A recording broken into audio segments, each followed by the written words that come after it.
அஸ்ஸலாமு அலைக்கும் வரஹ்மத்துல்லாஹி வபரகாத்துஹு. அன்புக்குரிய சகோதர சகோதரிகளே, அடுத்து அரஃபாவுடைய நாளிலே நாம் செய்யக்கூடிய அமல்.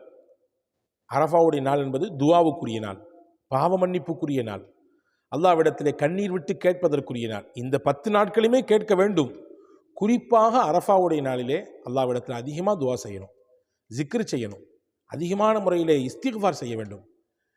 ஹஜ்ரத் சையதுனா அப்துல்லாஹ் இப்னு அப்பாஸ் ரலியல்லாஹு அன்ஹு சஹாபி இருந்தாங்க. நம்ம எல்லாத்துக்கும் தெரியும், திருக்குர்ஆனுடைய விரிவுரையிலே முதன்மையானவர்கள் அந்த சஹாபி. அந்த இப்னு அப்பாஸ் ரலியல்லாஹு அன்ஹு பஸ்ராவிலே, பஸ்ரா என்ற ஒரு பெருநகரம் இருந்தது அவர்களுடைய காலகட்டத்திலே. அந்த பஸ்ராவிலே மக்களை எல்லாத்தையும் இந்த அரஃபாவுடைய நாளில், துல்ஹஜ் மாதத்தினுடைய 9வது நாளிலே மக்களை எல்லாத்தையும் பள்ளிவாசலில் ஒன்று கூட்டுவாங்க. ஒன்று கூட்டி திக்ரு நடத்தி, அதே மாதிரி தஸ்பீஹ் சொல்லி கொடுத்து, இஸ்திக்ஃபார் செய்ய வச்சு, மக்களை எல்லாத்தையும் அந்த நாளில் ஒன்றா சேர வச்சு இந்த மாதிரியான அமலில் ஈடுபடுத்துவாங்கன்னு சொல்லி அவங்கள பற்றி வரக்கூடிய வரலாற்று செய்தி நமக்கு சொல்கிறது. ஹஜ்ரத் சையதுனா அப்துல்லாஹ் இப்னு அப்பாஸ் ரலியல்லாஹு அன்ஹு, ஹஜ்ரத் சையதுனா அம்ர் இப்னு ஹுரைஸ் ரலியல்லாஹு அன்ஹு, இந்த 2 சஹாபாக்களும் பஸ்ரா நகரத்திலே மக்களை எல்லாம் மஸ்ஜிதிலே ஒன்று கூட்டி திக்ரிலும் இஸ்திக்ஃபாரிலும் தஸ்பீஹிலும் துஆவிலும் ஈடுபடுத்த வைப்பார்கள் என்பதாக ஹதீஸ் வந்திருக்கிறது. எனவே அன்பான சகோதரிகளே, அருமை தாய்மார்களே, சகோதரர்களே, நாம் அந்த நாளை நாம் திக்ரு, துஆ, தஸ்பீஹ் மற்றும் இஸ்திக்ஃபார் போன்ற விஷயங்களில் அதிகமாக பயன்படுத்தி கொள்ள வேண்டும். குறிப்பாக நான் உங்கள் எல்லோருக்கும் சொல்லுகிறேன், அரஃபாவுடைய நாளிலே இதை குறைந்தபட்சம் நான் சொல்லித்தரக்கூடிய இந்த துஆவை ஒரு 100 முறையாவது சொல்லிவிடுங்கள். ஏதோ ஒரு நேரத்தை ஒதுக்கி நீங்கள் தினசரி சொல்வது சிறப்பு, அதனால் என்ன பயன் என்பதை சொல்கிறேன்.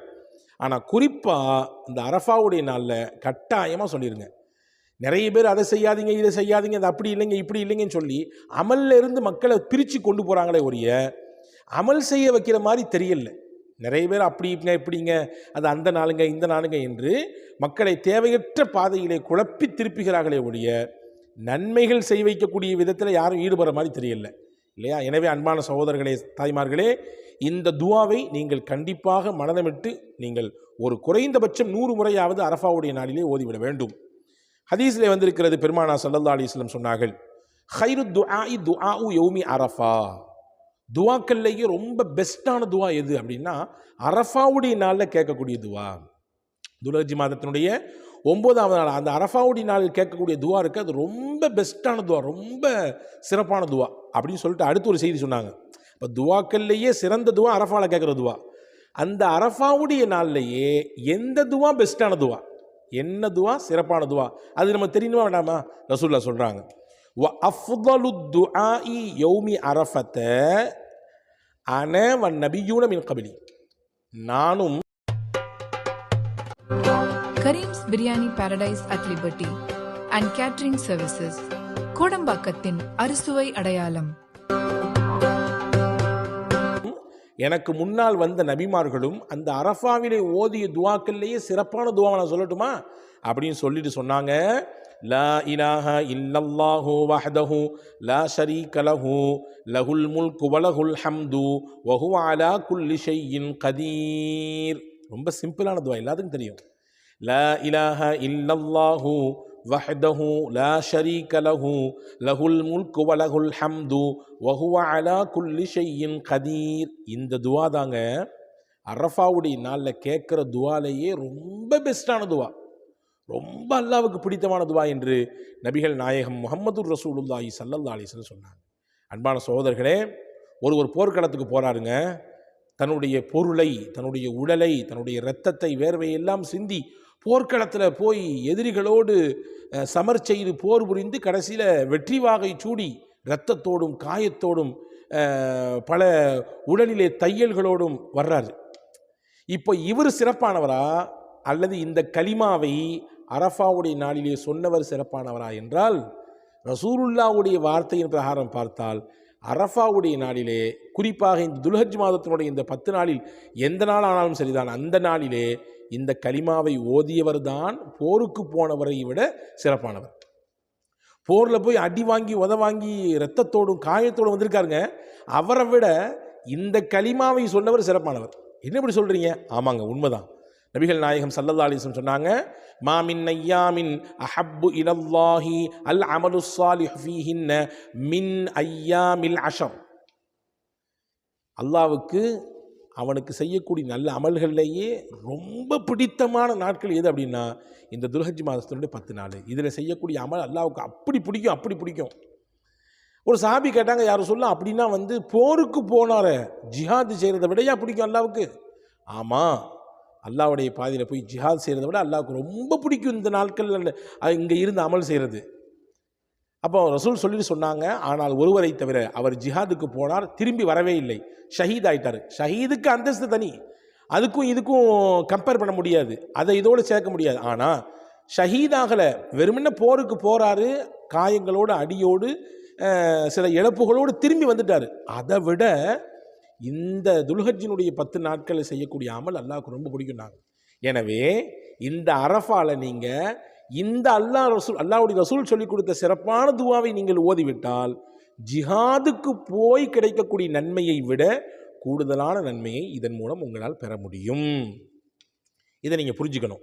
அடுத்த செய்தி சொல்கிறேன் கேளுங்க. இந்த கலிமாக்களை ஓதினால் 5 பலன் கிடைக்குங்க. எப்போதுமே ஓதுனா கிடைக்கும், டெய்லி நீங்கள் 100 தடவை ஓதுனா கிடைக்கும். குறிப்பாக இந்த அரஃபாவுடைய நாளில் ஓதுனா 5 முக்கியமான பலன்கள் கிடைக்கும்.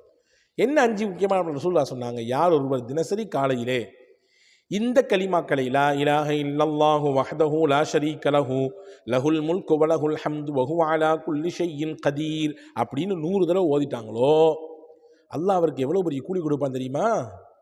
அவருடைய பட்டியலிலே 100 நன்மையை சேர்த்து விடுவான். அதே மாதிரி 100 பாவங்களை அவரிடத்திலிருந்து அழித்து விடுவான். 2.